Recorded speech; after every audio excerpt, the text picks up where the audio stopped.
and welcome to the Limitless Landscapers podcast. I'm Paula and I'm here with Charlotte for our review of our recent event, Virtually Limitless. So you may have joined us on the day. If not, there is a replay available, but I'll be putting all the links in the show notes. So let's get over to the show. As the founder of the Landscapers Circle and the Limitless Landscapers podcast, I am here to help you get more money, time and freedom to make your life and business truly limitless. Through my experiences as the owner of a garden design and landscaping business and through tried and tested methods, if you want help with the marketing, managing and growing of your business, then you are in the right place. If you are a landscaper, garden designer, horticultural business or a supplier to the industry, be sure to hit subscribe so you never miss an episode. Now, let's get back to the show. So welcome to the show, and this week we are talking about Virtually Limitless. Now, some of you will know what Virtually Limitless was, but for those of you who don't, it's a yearly event that we run at the Landscaper Circle. It's called Virtually Limitless, and its aim is to inspire, motivate and educate all professionals that are in the landscaping industry. So that's anyone who is a garden designer, landscaper, or has a horticultural business or supplies to the industry. So this year we had quite a lineup of speakers. We had Mark Gregory himself from Landform, so that was pretty awesome. Most of you will know him. He's quite a legend in the industry. Then we also had Neville Wright, who sold kiddie care for over 70 million. So he was a huge speaker to have, and lots of people said they were absolutely stunned by his story. And in between, we have myself and Charlotte delivering some educational pieces, some inspirational pieces. We had a great panel talk with Neville Stein, Capability Charlotte, and Nordland Landscapes, as well as myself and Char. And finally, we had Miles on to talk about getting things done. So on a whole, it was quite a packed event, wouldn't you say? Yeah, we decided we were going bigger and better this year, and I think we definitely achieved that, not just in terms of the awesome lineup. I mean, we had great speakers last year, but we managed to get some like Neville, who's outside the industry, and also just in terms of the event itself. We'll run through it all in a minute, but we were able to offer a lot of different things that we hadn't the year before because we'd tried new systems and things like that. So it was really, really cool. Yeah, and it meant we could also increase our sponsors as well. So we have more sponsors this year, which was great for everybody involved. So yeah, let's dig in. So we are reviewing the event. So after every event, after every launch, anything that we ever do at TLC, we take our own advice and do a report. So in this report, we looked at marketing that was ahead of the event, successes where we could improve next time, how the event actually went. So not just in terms of obviously the amazing speakers, but technical things, any feedback we've had from people, and then after the event. So Paula is promoting the replay. You can purchase the replay on the Landscapers Circle website, which the links will be in the show notes. Is there any after sales of that? We sent out a survey today to all attendees. So what have they got to say? And obviously we don't have that yet because we sent it out today as we were recording this, but those are the sorts of things we monitor and then look at an overall summary for the event. Yeah, and I think it's important for you guys to note, because for us this was a major event, but for you guys it might just be a campaign you're running or a sale, or you're sending out an email for the first time. You want to review the response to that. So even if you might think, well, I'm not going to be running a big event, this applies to all your marketing and business endeavors, really. So if you launch a new product or a new service, you can review that. Again, any marketing avenue you do, you constantly review and tweak and amend. So it's just a reminder really of what you guys need to do on a regular basis across what you're offering yourself as well. I know for Paula's design and landscaping business, there's a monthly report which goes through all of the marketing, any ads that are running, that sort of thing. And I know that there's an annual one, and I've had a look at the stats, and I know Paula's going to be sharing some of them with you on the blog. So it's really interesting, and yeah, it should be done with everything. Most of the systems as well give you an overview. You don't have to do lots of calculations or things like that, but it's just looking at what you need to know. And some of what's in this report will apply to your general marketing as well. So let's start off with ahead of the event. So we've done social media ahead of the event, we did emails ahead of the event, and we did Facebook ads. So starting off with emails. So we have a pretty engaged list at the Landscaper Circle of amazing people inside the industry. And what I got Mia to find for me is the top 3 emails for open and clicks to the website. So opens is how many people have opened the email. Any email system you're using, whether it's MailChimp, Sendinblue, ActiveCampaign, Squarespace email systems within that, they will give you a percentage, like 50% of the people opened the email. And they will also tell you how many people clicked, or they might give you what is called a click rate, which again is a percentage saying like 1% of people click through to the links you've put in the email. Now, what's really interesting is to look at the content of those emails because it can inform future campaigns. So for us, the top 3 emails, advertising Virtually Limitless, was one that was called Mark Gregory wants to talk with you. Your inspiration is inside was number 2. And then 3 was here's my exact strategy to getting clients. So both 1 and 2 were related to our inspirational speakers. Mark Gregory for the focus of 1. The second one was one that featured Mark, Paula and Neville Wright. And then the third one was where Paula was discussing her brochure strategy and how she uses that digital marketing, so social media, things like that. And basically at Virtually Limitless, I did a talk going through that strategy and how you can create your own to attract clients. And so it's really interesting for you, Paula, and you can talk on this, on future events with that information, knowing for marketing next year. Yeah, I think what it highlights is the fact that Mark Gregory is quite a pull for us. So it's looking for more inspirational speakers of his caliber. I think people relate to him as well. Again, something to bear in mind for future events. And also the fact that people are interested in automated marketing options where you set it up once and it's done. So it saves you time, and it's also not going to impact if we go into another busy period going into next year. You're not going to have to take time off to implement the marketing, is essentially what people got from your talk, I think, a lot. Yeah, it runs while you're not working on it. It stays bringing those clients in, and I think that was one of the pulls. But I also think as well, anything that we did, and that's kind of highlighted further on in the report, anything that we did that strongly related to Paula's own experience, or this is me giving you X from my own business, that also did very well. And I think, again, it's that relatability, but also the fact that, as with everything in TLC, it's all come from experience, it's all tried and tested. Yeah, and I think that's what I wanted to get across with this event as well, why the Landscaper Circle is different from other coaches, support groups, etc. Everyone has their place, and our uniqueness is the fact that I have got a lot of experience in the landscaping industry. Everything we create via the training, via the templates, is all what we have used in our business that has had some level of success. It's also something that I've worked on over the past 11 years. And I am in the landscaping industry. I do have a design and landscaping business, and I'm still on a journey. So I think, yes, we are created for landscapers by a landscaper.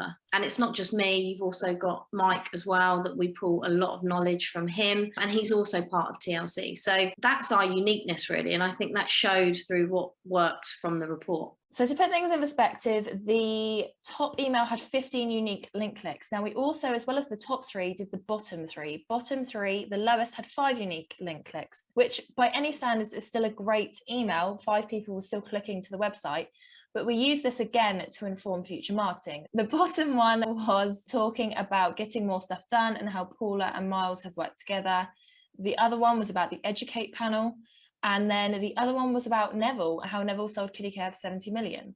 Now, what I find really interesting about that is the education was towards the lower end, which is exactly what Paula was talking about in one of the top ones about her brochure strategy, but the messaging was different. And again, with Neville being in the bottom 3, he was one of the top 3 in another email that we'd sent out. But again, the messaging was different. I think it's going back to your message that you're trying to get out to your ideal clients. And again, you can apply this to your business. Maybe you've sent an email using the same image about the same things. So say we were talking about Neville Wright in both emails, but the way we worded it and the message we were trying to get across was different in both. One ranked higher than the other. So it is worth noting that when you are doing campaigns and stuff, particularly if you were doing ad campaigns, for instance, only changing one thing at a time, so you can really work out whether it's the message, whether it's the image, or something else that's not working. Yeah, because in the top 3, Neville featured as part of the Inspire panel, and we spoke about all the panelists. But then in the one that didn't do so well, it was purely him. But I think that was maybe because we were talking about a group of people, some of which were well known within the industry. And I think that's part of the different messaging. And that's why, as you say, there was that difference. But even in things like MailChimp and everything that you normally use, say you're sending out a newsletter, why not test a different subject line? So one could be, we're the most expensive landscaper in the area. And the other one could be, why are we so expensive? And just see which one gets better open rates and continue testing. Because it doesn't take 2 seconds just to do that. Yeah, 100%. And I think it's also quite interesting. Another theory I've got on the Neville Wright reasoning is some people might not have known of him before. I know of him just purely from being part of a mastermind where he did a couple of talks in the group, and I found him completely inspirational. But before then, I didn't really know anything about him. I knew of kiddie care, of course, but I never knew who he was and what he had done and what his journey was. And it's also quite interesting, the Educate panel and the speakers from outside of the industry, so Miles and Neville Wright, got lower click rates. However, when there was a conversation on the event, people were loving both their sessions. So we had a little bit of feedback via the chat, which was basically after Neville's, but people like stunned, best speaker, really enjoyed that. I had a few messages on my phone from people saying, oh my God, how amazing. Same with Miles, people were like, wow, I can see this working for me, this actual education piece being able to be implemented in my business and actually helping me. So it's quite interesting. I think just they were well received despite initially not being a big draw for people to come to the event. And I think that we had that last year as well. Last year we had various inside and outside the industry speakers. And again, outside the industry never really performed as well as inside. And I think it's because people don't know them. But actually, we know that they're great, which is why we've included them. And they were really great on the day. Oh, it's quite interesting because I think our industry is very much like that. We don't look to outside of the industry. So really big hitters like big players, people with inspirational stories or interesting things they can teach us, unless they're inside the industry. And I think that's a big thing that we're trying to change. Because actually I think as well in the show notes we'll link to, there's a podcast episode we did called 3 Things We Hate About the Industry, and I'm pretty sure that comes up in that. I think it did, yeah. Because if there's a new marketing thing or something we're talking about, because it's not the done thing in the industry, it's then like people write it off in their minds. Yeah, not the done thing. I think that's why we're here to change things like that. So exactly, and that's what TLC brings. So let's quickly talk about Facebook ads. There's not a lot on this. So in total, we spent nearly £300 on Facebook ads, and we had 94 website clicks. Now, I can't track because of the Facebook pixel and the gloriousness of it, because I don't have the event software's URL domain. I couldn't actually track, as if I was able to on the website, how many people signed up directly. So I don't know for sure how many people signed up directly from those Facebook ads. When you're doing something with your Facebook ads, you'll be directing them to your own website. So you'll be able to know when they've purchased something, or they've filled out the contact form, or they've clicked your phone number. But because I was sending it to an external website, I couldn't. However, I do know, because I was retargeting people who'd visited the website, it did pick up that a purchase was made as a member. Actually, we got a member from that campaign. They were aware of us. And so even if no one signed up for Virtually Limitless, it was still worth it. Yeah, 100%. Also, it gave us some insight into what Facebook ads work, what resonated with people who are our ideal client we wanted to get in. And I think, again, it's all about testing. So if you are looking to delve into Facebook ads, that's something you need to bear in mind. You will have to test, and you will have to spend money in order to test things that might not actually work that well at the beginning. Yeah. By the way, guys, with an average of £1 a click is really good right now. We were averaging like £3-4 per click on previous campaigns. So this was really good. And I was really actually excited seeing the stats, because there were a load of link clicks. And it was really interesting to me because with, as Paula was saying, the creatives, and then we had social posts scheduled, we had the Facebook ad graphics and videos.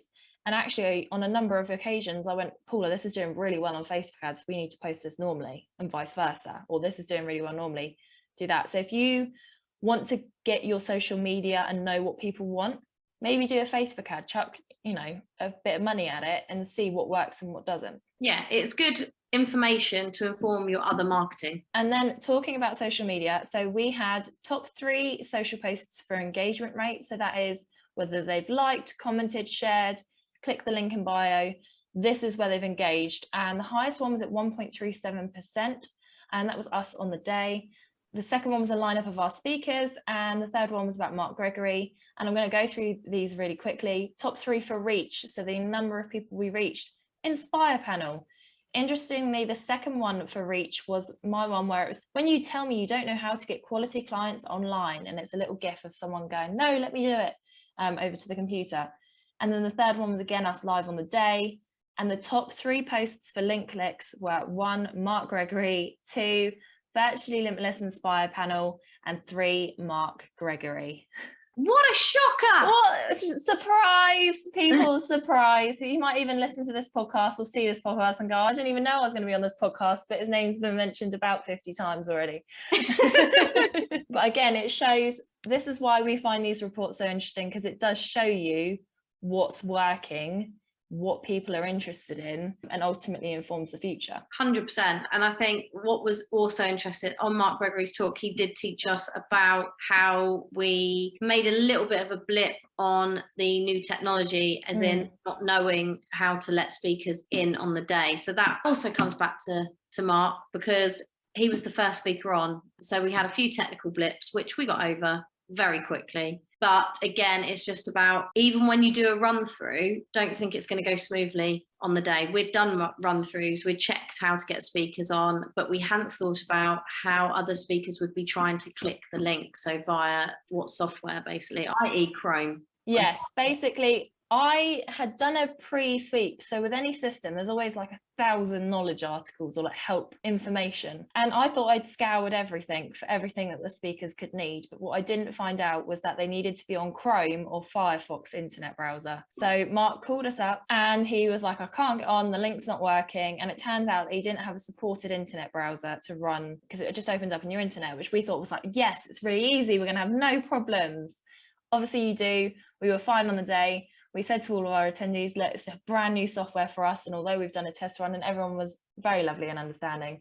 And once we knew that, the thing is, again, taking action, we messaged Mia and said, please email all further speakers and let them know they need to have Chrome or Firefox. And then from then, that point onwards, we didn't have any issues per se with people actually getting on the link. So that was a lesson learned. And again, for future, we know that when we email speakers, we've got to include that on there. Yeah, I think as with anything that you do for the first time, don't get down about anything that goes wrong, and don't beat yourself up, because ultimately you can iron stuff out and just improve on it going further. Yeah, I mean, this is very specific to the event itself and how it went, but out of those that registered for a ticket, 78% turned out live on the day, which is really amazing.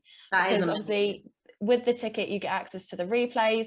And last year we actually had a number that was a lot lower that turned up for the actual live event, which I think we were blessed by the weather, as Neville Wright then emailed and said, because it was chucking it down. So we did have that bonus this year. So overall, I think it was a fantastic event. Yeah, I think it was as well. From the chat itself, obviously we haven't got the survey results back, but from the chat, everyone said it was more interactive. It was live video sessions, which we took on feedback from previous year when it was pre-recorded. And again, if you get feedback from clients, if you do surveys, you can use SurveyMonkey for free. They're really good for getting testimonials, but also feedback for how you can improve in the future.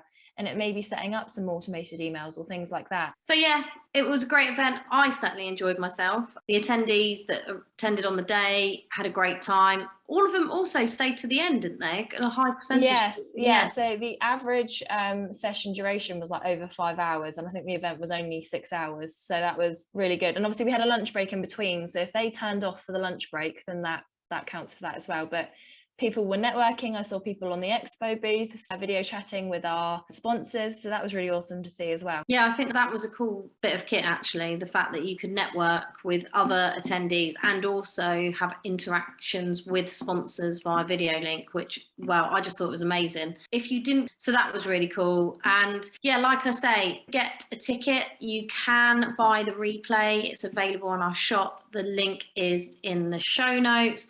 I really urge you to, because it's a perfect watch between now and when you come back from a Christmas break into the new year, to inspire you, to motivate you, and most importantly, to help you take action to make next year even better than this year. Check that out, the replay in the show notes, you can buy from our shop. If you have any other questions, whether it's about the event or TLC itself or how we can help and support you, just get in touch, info@thelandscaperscircle.co.uk, or give us a call the old-fashioned way on 02381 800 108. And that's it for this week. I will see you on next week's episode. Bye. Bye.